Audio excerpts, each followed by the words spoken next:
Hello, my name's Mike Sherwood-Smith, and this is the fourth presentation on modelling the mind. As you see, it's called Making Knowledge Meaningful. We will proceed by clearing the decks, as we always do, and with a reminder of how we began. Remember, we began with the perceptual portal, our window, as it were, on the outside world. The outside world being very much a mass of sensations from which we have to develop kinds of knowledge, visual knowledge, auditory knowledge, and so forth, taste knowledge, smell knowledge, and so forth, in order to be able to recognize something when we see it, or hear it, or smell it, in order to be able to conjure it up in our minds if we want to imagine it, and indeed for it to appear in our dreams. So we have a kind of a recording system and a knowledge building system which involves different kinds of knowledges which are stored in stores which belong to the different systems that we talked about, the perceptual systems. And there they are, presented, and they're all interconnected, richly interconnected, and activated and co-activated all the time in order for us to be able to cope from the very beginning of our lives with the world around us.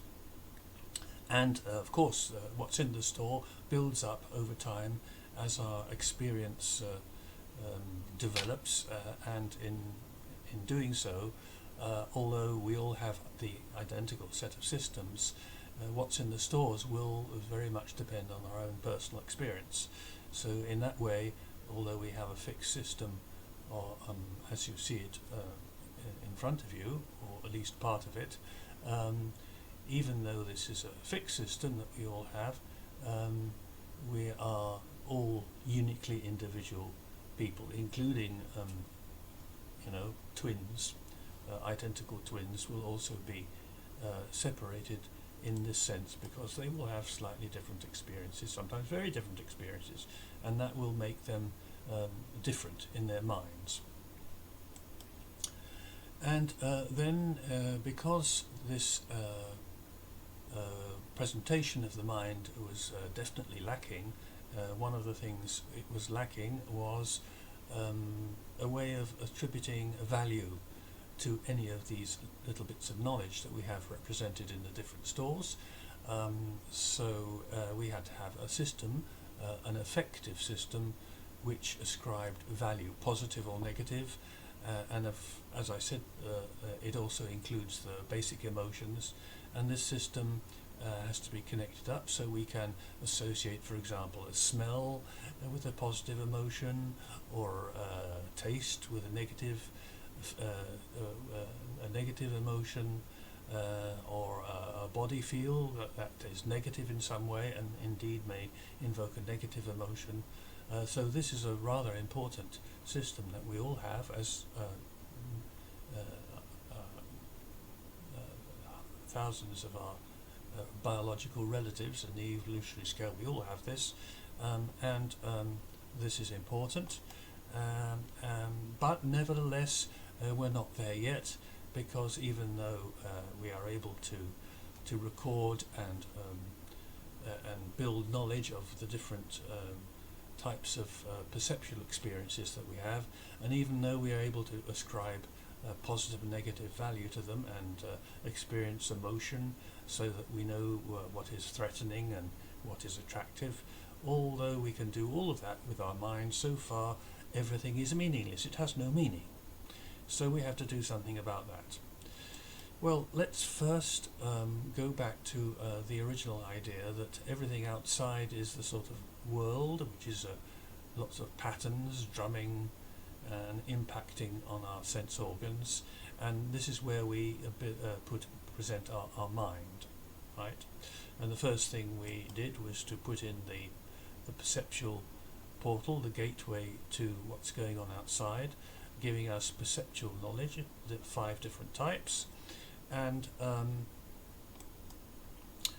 then we added a value system, the affective system, and since we are only going to talk about the stores where the representations, the bits of knowledge are stored, we will forget the processors in each case. So let's just bring this into our picture of the mind and pop it there. And looking at it now, we have a set of richly interconnected perceptual systems, and we have a knowledge system which contains values and basic emotions, but it's floating in mid-space, so you better quickly connect it up. So it now, thanks to these so-called interfaces, a body a feel or a sense of touch can be linked up with a value and an emotion. So when you touch something unpleasant, now we can have that represented. So the positive or negative value we place on that particular body feel is now recorded in our mind. Yes, yes, indeed, as I began to say, it's still a meaningless system. There's no meaning to it. It has to have some kind of meaning, and that means really we have to include a new system, specially designed, as it were, biologically, or specially evolved, I should say. I shouldn't say designed, to keep it neutral, which has evolved to associate meaning with these various other types of knowledge, and it's called the conceptual system. Now, the conceptual system, I might argue, is the thing that makes us uniquely human, because compared with other animals, we have an extraordinarily developed one. In fact, some of the more primitive beings on this planet might not have a conceptual system at all. They might just have what we ascribe to them, in the last slide. But I think there's good reason to suppose that the primates, at least, and some of the higher animals on the evolutionary ladder below the primates, have some kind of conceptual system.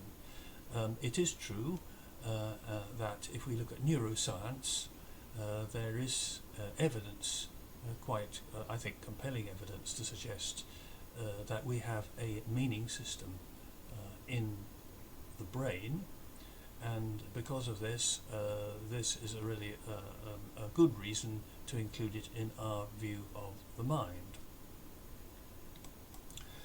Now, this let's forget the processor for the time being. Just take it for granted. This is the processor that handles the representations, that builds them, that activates them. But we'll now move that out of the picture, and we'll just talk about the stores, right? And in the stores, you have various types of knowledge. Some of them will be kind of very primitive and simple, but most of them will be associations of different types of meaning.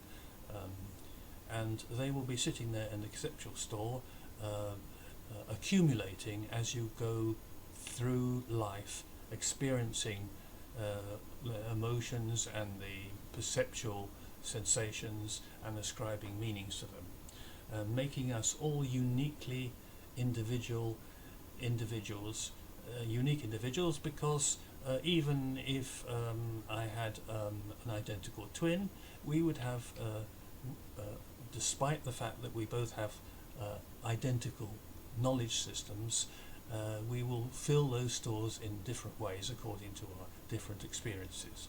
So although there may be reason to say these twins are identical, me and my twin, I don't have one, but if I did, I would be perhaps physically identical in almost every way, but in terms of my mind, we will be two different individuals, quite unique and not identical at all.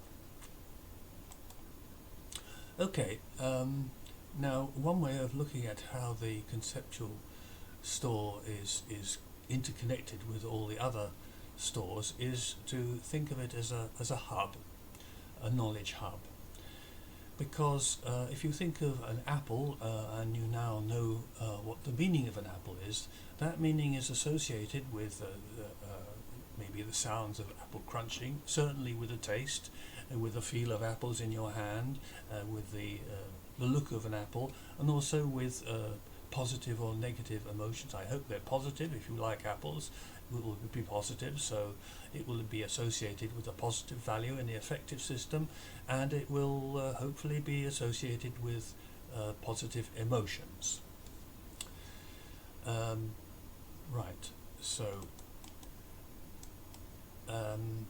this means that in the conceptual store we can talk about episodic memory. Now, episodic memory is a psychological category of memory, but I don't think it requires us to have some kind of extra system. We have to keep the systems as few as possible to make life simple. There's no need suddenly to start accumulating new systems because we have a psychological category. Episodic memory is the memory, as it suggests, of all the episodes in your life. I've got there a nice picture of a beach. It's actually a painting I made myself, and it represents a scene in East Lothian, on the coast of East Lothian, in North Berwick, and it might look a little more tropical than it is in reality. It was a very sunny day when I took the photograph on which the painting was based, and it brings back all kinds of memories for me. The taste of fish and chips, the feel of the wind on my face, the smell of the sea. All these things are part of my episodic memories. And you can see then that this simply means that the meaning of this scene can be regarded as a very complex combination of all these perceptual and affective types of knowledge associated with meanings that I have. In the same way, we can talk about another type of memory, encyclopedia memory. This is the memory, this is the knowledge we built up about things. This is so I know what a television is. I know what a projector is. I know things about people that I've encountered. All this is factual knowledge that I accumulate, and again this is handled quite easily by our conceptual store, acting as a hub and connected with all these other types of knowledge that we have. So both encyclopedic knowledge and episodic knowledge can be together accounted for. Okay, let's now put the conceptual system into our picture of the mind and connect it up as it should be. And now we have, I would perhaps be tempted to say, everything we need to represent the human mind. And with a conceptual system, if I would represent the complexity of different systems by size, this would be huge. But I'm just using a uniform size. So then we have an interconnected mind which can build knowledge of different types and associate them together and co-activate them on particular occasions. So, but that is not all. I also have to explain a little about how that all works, how this activation works, and this is going to be the topic of my next presentation, called Competition and Change. I hope you'll join me then, because it's going to be quite exciting. In fact, it will present the mind as a rather scary place, because basically down there it's the law of the jungle. So please join me next time in the next presentation, and I hope to have your attention then. Okay, goodbye. Closing now.